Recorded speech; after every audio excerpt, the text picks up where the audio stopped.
Hello, I'm Professor Mohamed Khadra and I'm pleased to present you this video on insertion of penile prosthesis. The aim of this video is to help you understand the operation, its main side effects, and to prepare you better for your upcoming operation. This video is intended to be used in conjunction with the information leaflets you've already been provided. The insertion of implants, prostheses, into your penis is to allow erections for sexual intercourse. The entire device is implanted into the body and is not otherwise visible. Penile prostheses are usually reserved for patients who fail to respond to other medical treatments. They may also be used in patients with other conditions in which erections have been affected. For example, priapism, where there's prolonged and painful erections, or even Peyronie's disease, which is an abnormal curvature of the penis. Please make sure you inform us before the operation of any blood-thinning medications or conditions that may affect how we perform the procedure and how you heal after the procedure. A full general anesthetic is normally used and you'll be asleep throughout the procedure. If you have any allergies, be sure to let the anaesthetist know. You'll usually be admitted to hospital on the same day as your surgery.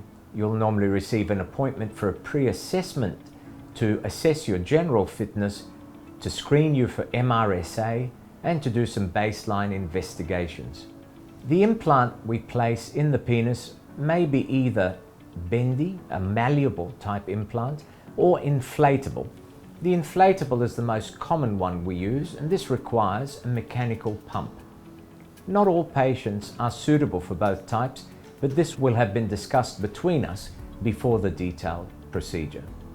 During the operation, I make an incision usually at the junction of the penis and scrotum to insert the implants, and normally I use the same incision to place the balloon reservoir that holds the fluid that inflates your device.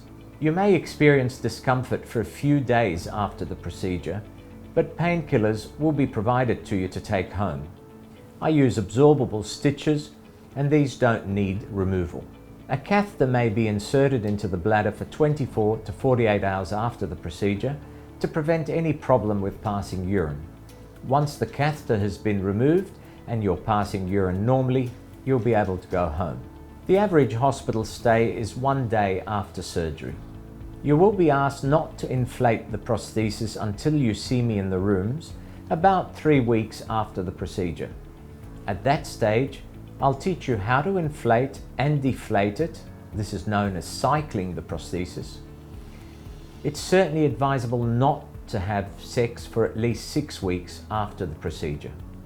Most procedures have side effects, and these range from very common ones to more rare occurrences. But in most cases, patients go through the procedure without any serious side effects.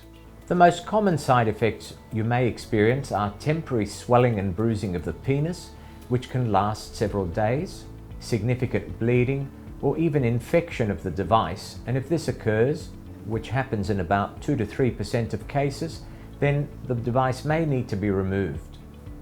Nerve injury with temporary or permanent numbness of the head of the penis, as well as drooping of the head of the penis, the glans penis, may need correction.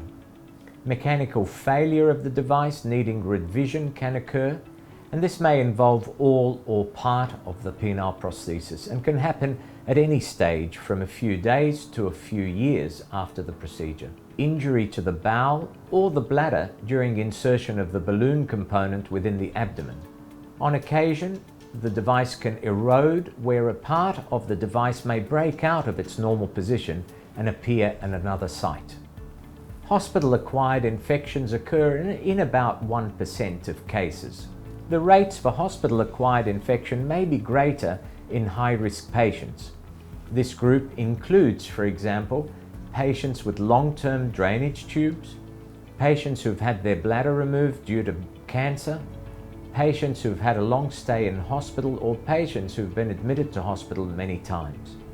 When you're discharged home, please make sure you make an appointment with my rooms for follow-up. This should happen within 2 to 3 weeks after the procedure. After any surgical procedure, there are known side effects, but if you're concerned, or the side effect is unexpected, please don't hesitate to contact my rooms or present yourself to the nearest emergency department. Hopefully, this video has presented you with an overview of the procedure. You will have already received the patient information booklet, and we've had discussions during our consultations. If you have any questions about any of the contents of this video or the information sheets you've received, then please don't hesitate to contact the practice or to make another appointment before your operation.